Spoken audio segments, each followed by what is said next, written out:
I once loved a simple, warm woman, but then fame arrived, and she was no longer the person I knew. The spotlight stole my wife little by little. If you've ever lost someone, even when they're still by your side, you'll understand this story.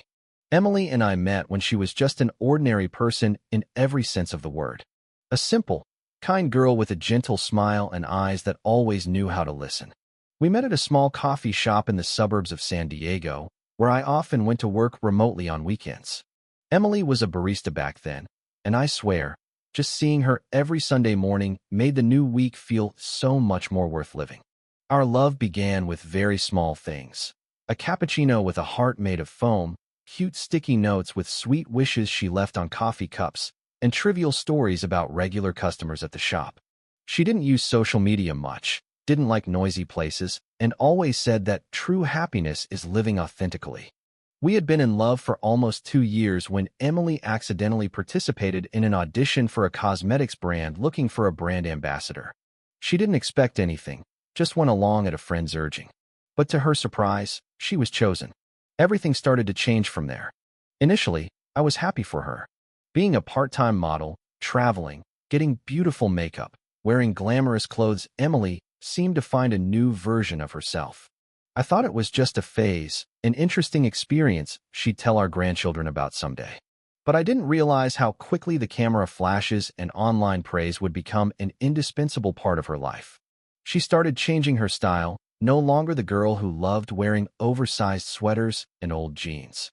She was busy with photo shoots, events, live streaming sales, and signing advertising contracts. We saw each other less every evening. I woke up alone more often. Our simple conversations now revolved only around engagement numbers, brand ambassador images, and upcoming deals. I tried to be supportive. I didn't want to be the selfish man preventing my wife from pursuing her dreams. But gradually, I felt like I was living with a complete stranger. Emily started calling me outdated, saying I didn't understand her new environment. She avoided meeting old friends, considering them too common. Every word, every action, every look from her was different. And the most painful part was when I realized she no longer looked at me the way she used to. I don't know when I started feeling lonely in my own home, but I vividly remember the first time I saw her photo on Instagram, with the caption, "Independent, beautiful, no man needed." I sat silently for hours, reading it over and over, unable to believe that the person who wrote those words was my wife, the one who once said she only wanted a simple life, with someone who truly understood and loved her. Perhaps the limelight doesn't change a person, it merely amplifies what they've always hidden inside. And I started to wonder, had I loved an illusion from the very beginning? I didn't voice my thoughts right away. I remained silent, stayed by Emily's side, hoping it was just a phase. Everyone gets caught up in new things sometimes, right? Especially when an entire world is applauding and praising her. But what I didn't expect was that the distance between us was no longer just about time. It gradually became a distance in our souls. Emily no longer told me about the small things in her day. Instead, I only knew her schedule through carefully curated posts, stories, and photos on Instagram. I once tried to ask her if things were moving too fast. If she felt tired, the answer was an indifferent look and a curt reply. "Do you think I can't take care of myself?" I started feeling like a guest in my own home. Every time she came home after events, after lavish parties, the scent of strange perfume clung to the air in our bedroom. She'd lie down, scroll through her phone, answer work messages. I'd turn my back, stare at the ceiling, and wonder what I was doing there. Once, I suggested we go camping like we used to a small cabin in the mountains. No internet, no work, just the two of us and nature. She gave a faint laugh and said, "I don't have time for those childish games. I'm not a dreamy freshman in love anymore." That sentence felt like a cold knife plunged into my chest. The girl I loved, who once exclaimed that just having me and nature was enough, now felt that childish. And then there were nights I'd wake up in the middle of the night, seeing light from her phone cast on the headboard. Emily was still awake, laughing not with me, but with someone on the screen. She didn't try to hide it, but she also didn't care if I saw it or not. I started to suspect, not because I lacked trust, but because of the change in her eyes. They no longer looked at me with affection, but as if I was an outdated part of her increasingly glamorous life. I asked, not with a controlling tone, but like a desperate husband clinging to a shred of truth. Are you seeing someone else? Emily just sighed. John, I don't have time for childish questions like that. I told you I've changed. You should learn to accept it too. I didn't say anything more. I knew that if I continued, I would only hurt myself further. But what pained me wasn't her change, it was her indifference, the way she dismissed our love as if it had never existed. In the following days, I still tried to maintain a normal routine. Go to work, come home, cook. Some days I'd wait for her until 11 p.m. just to eat dinner together like we used to, but she'd text, urgent meeting, and not come home. At that point, I began to understand that the woman lying next to me every night was no longer the Emily I once loved. She was a completely different version, prettier, more successful, more famous, but so unfamiliar that it choked me. And deep down, I started to feel scared. Not afraid of losing her, but afraid that I was slowly losing myself in this marriage. I once thought that love alone was enough to keep someone. But I gradually realized that love couldn't compete with the glamour she was living in. One evening, I came home earlier than usual. My surgery had been postponed, and I thought, at least today I could have dinner with Emily, something we hadn't done together in weeks.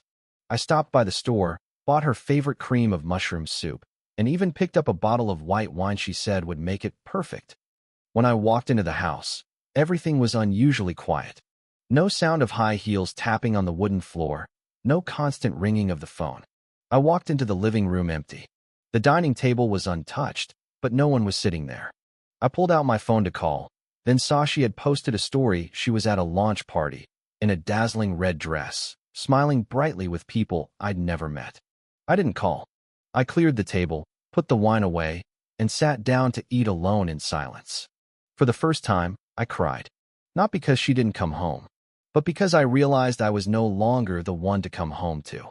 I was just the one left behind. The one who waited. After that day, I started writing down all my feelings in a small notebook. I no longer had the courage to tell her the things suffocating me, but I wrote as a way to remind myself that I still existed. There were lines I wrote in the middle of the night. You once held my hand in a September rain and said just having me was enough. But now, I stand alone in the rain and realize not everyone keeps their word. One day, Emily found the notebook. She read a few pages, then placed it back on the table without a word. That evening, she turned to me and asked, "Are you playing the victim in this story?" I remained silent. I didn't want to argue. I was too tired to try and explain anything more. From then on, I understood one thing. When someone no longer wants to hear you, no matter how loud you shout, they won't hear anything but their own voice. Emily became more and more radiant in a way I couldn't reach. She signed more big contracts, made headlines, appeared on talk shows. Every time I saw her picture in magazines at the hospital waiting room, I didn't know if I should feel proud or alienated. Friends started asking me, "Are you okay? Your wife's so famous now. Must be a lot of pressure, huh?" I just smiled. Yeah, we're fine. But my heart was a tangled mess.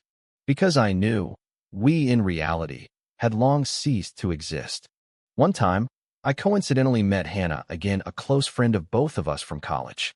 She invited me for coffee and said directly, "John, I see you slowly disappearing. How much have you sacrificed?" That question haunted me for days. Not because I didn't have an answer, but because I knew that answer would hurt my heart one more time. How much of myself had I lost trying to hold on to a love the other person no longer wanted to preserve? After meeting Hannah, I drove around for almost 2 hours without knowing where I was going. I just knew I needed to get away from that house, at least for now, a place that used to be a home, now just an empty shelter. I stopped at a park by a lake, where we first sat and talked about getting married. I still clearly remembered Emily's face then, her eyes sparkling as she talked about a small house with a vegetable garden, about children with eyes like mine, and even her dream of opening a small bookstore when she got old. I sat on the bench, looking at the still water reflecting the gray sky, and felt a lump in my throat. Where had the girl with those simple dreams gone? When I returned home, the lights were still on. Emily was on a video call with someone, laughing and talking in a voice I hadn't heard her use with me in a long time. When she saw me, she just gestured with one hand, as if I were a housekeeper who had just returned from work, then continued her call. I walked straight into the bedroom, closed the door. No anger, no blame, just emptiness. The next day, When she woke up, I sat at the dining table with 2 cups of coffee, one for me, one for her, as was our old habit.